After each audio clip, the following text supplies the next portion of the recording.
आपने कभी नहीं सोचा होगा कि एक आईटी बिल्डिंग जैसी जगह जहां हर कोना कैमरों से भरा होता है, वहां भी कोई ऐसा कोना हो सकता है जहां कुछ छुपकर आपको देख रहा हो। ये कहानी है विवेक झा की, जिसने मुंबई के वर्धान टेक पार्क की बहुमंजिला बिल्डिंग की 13वीं फ्लोर पर नाइट शिफ्ट में बैकएंड डेटा एग्जीक्यूटिव करीब 5 साल काम किया। विवेक और राजेश उस रात भी रोज की तरह अपने काम में व्यस्त थे। कंप्यूटर स्क्रीन पर डेटा एंट्री करते करते विवेक को नींद आ रही थी, लेकिन शिफ्ट के नियम सख्त थे। ब्रेक का समय तय था। अचानक उसे लगा जैसे कोई उसके पीछे से गुजर गया हो। उसने फौरन पीछे मुड़कर देखा, लेकिन वहां कोई नहीं था। वो फिर से काम में लग गया, पर तभी प्रिंटर अपने आप चलने लगा। रात के 2:15 पर जब पूरे फ्लोर पर सिर्फ 2 लोग थे, विवेक और उसका कलीग राजेश, तभी प्रिंटर में से एक प्रिंट निकली।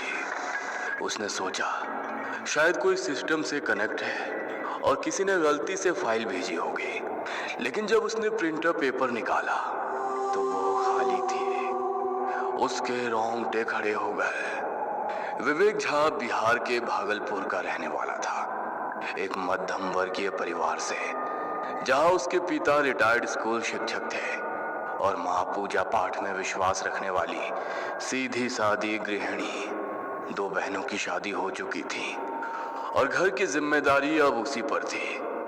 उसने कंप्यूटर साइंस में डिप्लोमा किया था और कुछ छोटे कामों के बाद उसे मुंबई के वर्धान टेक पार्क बिल्डिंग में बैकएंड डेटा एग्जीक्यूटिव की नौकरी मिल गई। राजेश उत्तर प्रदेश के बरेली से था। वो विवेक से 2 साल सीनियर था और पिछले 1 साल से उसी कंपनी में काम कर रहा था। राजेश तेज और स्मार्ट था, लेकिन व्यवहार में शांत था और नाइट शिफ्ट को लेकर उसका नजरिया था कि काम में शांति मिलेगी। वर्धान टेक पार्क 20 फ्लोर की बहुमंजिला बिल्डिंग थी। बिल्डिंग बहुत ही शानदार थी। शीशे की दीवारें, शानदार कैफेटेरिया, हाई सिक्योरिटी एक्सेस और लिफ्ट जो सीधा आपके फ्लोर पर ले जाती थी। लेकिन इस बिल्डिंग के बारे में एक बात अजीब थी। 13वां फ्लोर कभी दिखता नहीं था। लिफ्ट में 12 के बाद सीधा 14 आता था, लेकिन कर्मचारियों को बताया जाता था कि 13वां फ्लोर सबके लिए नहीं है, पर सिस्टम में मौजूद है। वहां सिर्फ नाइट की बैकएंड टीम को जाना होता है। विवेक का काम आसान नहीं था। रात की shift, system monitoring, data entry, server logs track करना और क्लाइंट के रिपोर्ट्स जनरेट करना, लेकिन घर चलाना था, इसलिए उसने कभी शिकायत नहीं की। पहले 2 साल वो दिन की शिफ्ट में काम करता रहा। उसे रात में जागने में दिक्कत थी, इसलिए वो हमेशा नाइट शिफ्ट लेने से बचता था। लेकिन हाल ही में कंपनी ने एक बड़ा क्लाइंट प्रोजेक्ट साइन किया। अचानक नाइट बैकएंड टीम में लोगों की कमी पड़ गई और एचआर ने विवेक को मेल भेजा 3 महीने के लिए रोटेशनल नाइट शिफ्ट। इस बार विवेक बच नहीं सका और वो मजबूरी में तैयार हो गया। उसी दिन 13वां फ्लोर ऑफिस देखने के लिए उसने सिक्योरिटी गार्ड से पूछा। तब सिक्योरिटी गार्ड ने उसे बताया, सर 13वां फ्लोर लिफ्ट में दिखेगा नहीं। 12वें फ्लोर के कोने से एक सर्विस सीढ़ी जाती है, उसी से जाना पड़ता है।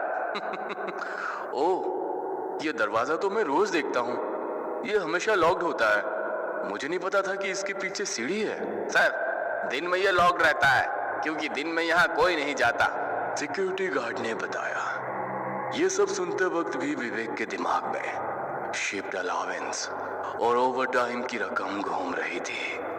उसे न फ्लोर के बारे में कुछ पता था, न उसने पहले कभी कोई अफवाह सुनी थी।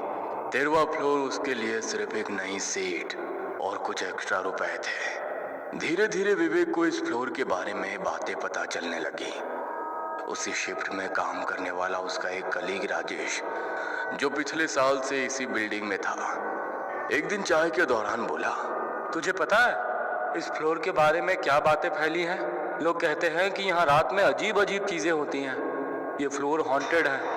पर मेरा तो मानना है कि ये सब लोगों ने नाइट शिफ्ट से बचने के लिए कहानियां बना रखी है।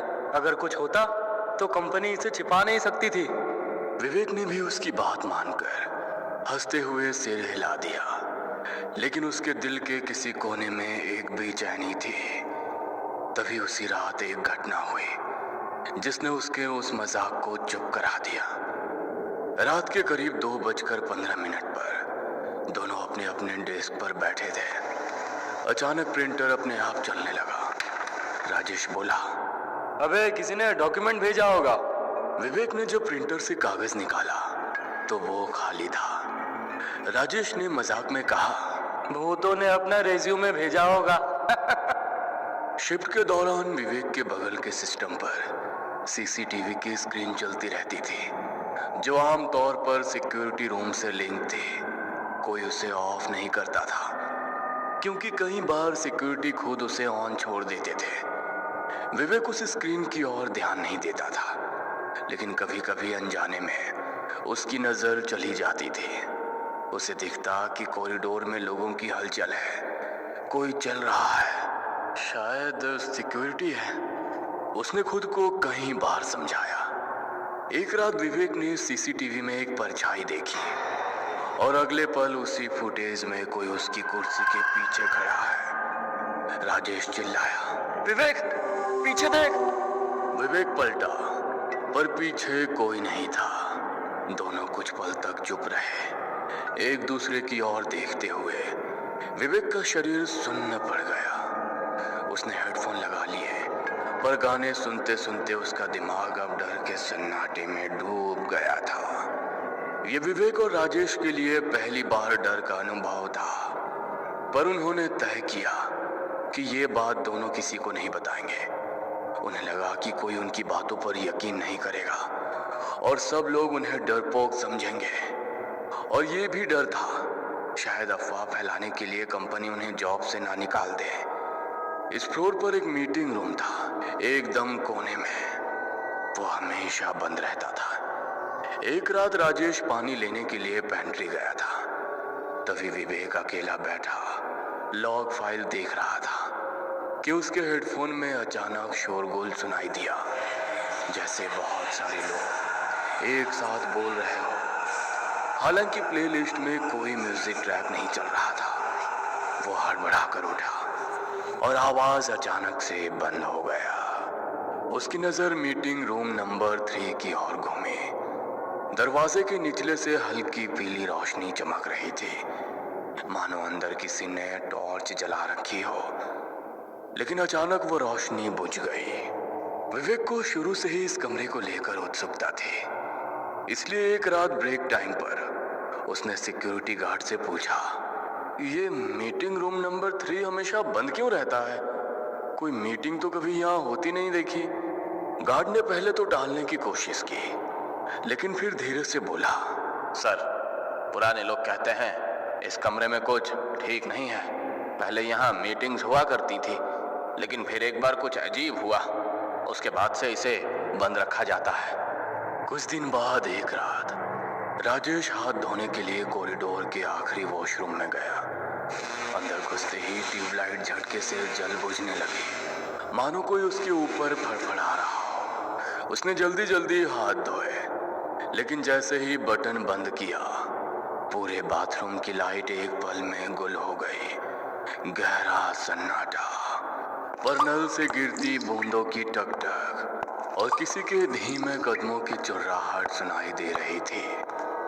राजेश मोबाइल की फ्लैशलाइट जलाकर बाहर की ओर भागा। दरवाजा खोलते ही कॉरिडोर की लाइट से एक झटके में वापस जल गई, लेकिन अंदर अब भी घोप अंधेरा था। डर से हड़बड़ाया राजेश लौटकर सीधे विवेक के डेस्क पर आया। भाई, तूने वॉशरूम की मेन लाइट ऑफ कर दी क्या? मैं तो यहाँ से हिला भी नहीं, सारी लाइट्स ऑन है। राजेश ने पलट कर देखा। वाकई बाहर से वॉशरूम की लाइटें ऑन थीं और अंदर ट्यूबलाइट फिर से जल रही थी। दोनों एक दूसरे से बातें करने लगे। विवेक ने राजेश को वो बात बताई जो सिक्योरिटी गार्ड ने उसे बताई थी। अब धीरे धीरे विवेक और राजेश दोनों को अलग अलग डरावने अनुभव होने लगे थे। कभी किसी की परछाई, कभी कंप्यूटर स्क्रीन पर अजीब चीजें टाइप होती, तो कभी बिना वजह की ठंडक महसूस होती।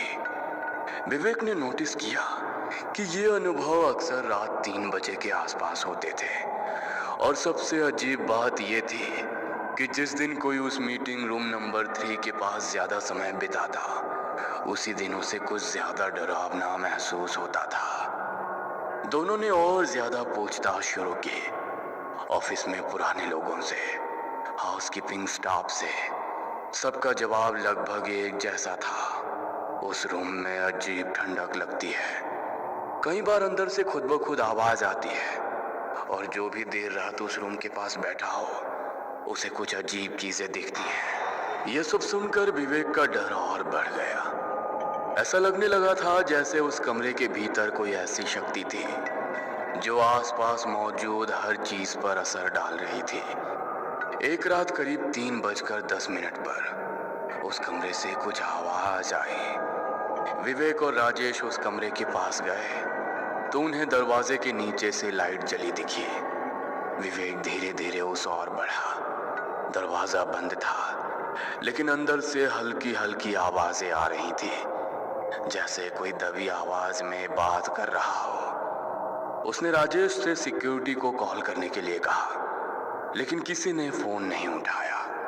डर कर वो वापस अपनी डेस्क पर लौटे तो विवेक का सिस्टम ऑन था और उसकी स्क्रीन पर एक लाइन टाइप हो चुकी थी, तुमने दरवाजा क्यों नहीं खोला। विवेक और राजेश अब इस फ्लोर के माहौल से अंदर ही अंदर डरने लगे थे। हर रात वो ऑफिस आते, लेकिन अब उनके चेहरे पर पहले जैसी सहजता नहीं रहती। एक दिन ब्रेक के दौरान जब वो कैंटीन में बैठे थे, तब उन्हें हाउसकीपिंग स्टाफ से पता चला कि शरद नाम का एक एम्प्लॉय इसी शिफ्ट में कुछ महीने पहले काम करता था और उसने अचानक नौकरी छोड़ दी थी। ये सुनकर विवेक को बहुत आश्चर्य हुआ, क्योंकि ऐसा कोई रिकॉर्ड ऑफिस में नहीं था। विवेक ने कुछ खोजबीन की और जैसे तैसे शरद का नंबर निकाला। फोन पर बात करने पर शरद पहले टालम टोल करने लगा, लेकिन जब विवेक ने उसे बताया कि वो भी अब उसी मीटिंग रूम नंबर सीसीटीवी के अनुभव से गुजर रहा है, तो शरद कुछ पल चुप रहा और फिर धीरे से बोला, मिलो मुझसे, लेकिन किसी और को मत बताना। अगले दिन शाम को एक छोटे से चाय स्टॉल पर दोनों मिले। शरद पहले बहुत घबराया हुआ था, हाथ कांप रहे थे, आवाज थरथरा रही थी। शरद ने बताया, उस मीटिंग रूम में एक बार एक एम्प्लॉय की मौत हो गई थी। नाइट शिफ्ट में ओवर टाइम के दौरान स्ट्रेस से हार्ट अटैक आया। कंपनी ने ये बात छुपा ली ताकि कंपनी की इमेज ना खराब हो जाए, लेकिन कहते हैं तभी से उसकी आत्मा वहीं पर है। क्या तुमने खुद कुछ देखा है? शरद की आंखें डबडबा गई। देखा? अरे वो हर रात मेरी सीसीटीवी स्क्रीन पर बैठा होता था, और एक रात तो सीसीटीवी में मैंने खुद को उस रूम में बैठा देखा, लेकिन असली में तो मैं अपनी कुर्सी पर था। उस रात के बाद मैंने शिफ्ट बदलने की रिक्वेस्ट की, लेकिन किसी ने नहीं मानी और उन्होंने उस रूम का कैमरा बंद कर दिया। फिर एक रात मैंने उसी मीटिंग रूम का दरवाजा खोल दिया। मैं आज तक नहीं बता सकता कि उस कमरे में क्या था। बस इतना जान लो, वहां कुछ है जो किसी को भी अपने जैसा बना सकता है। इतना बताकर शरद वहां से चला गया। उस रात विवेक ने शरद की सारी कहानी राजेश को बताई। दोनों ने तय किया कि वो सीसीटीवी कैमरे ऑन करके उसकी रिकॉर्डिंग सेव करेंगे। उन्होंने पिछली 3 रातों की फुटेज सेव कर ली और पेन ड्राइव में डाल दी।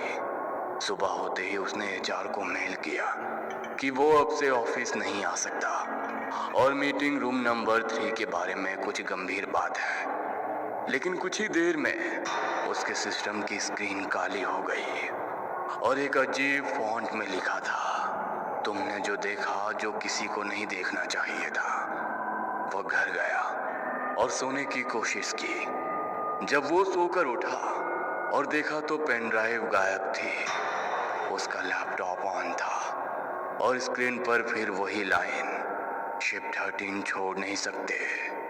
उसी रात राजेश का फोन आया। उसकी भी स्क्रीन पर वही लाइन आ चुकी थी और मीटिंग रूम का दरवाजा अपने आप खुला हुआ था।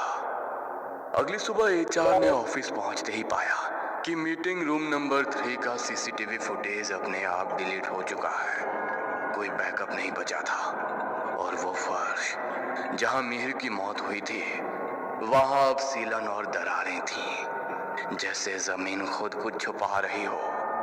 अगले हफ्ते दोनों ने रेजिग्नेशन दिया। विवेक ने नौकरी छोड़ दी, शहर छोड़ दिया, लेकिन आज भी उसे रात के करीब 3:10 पर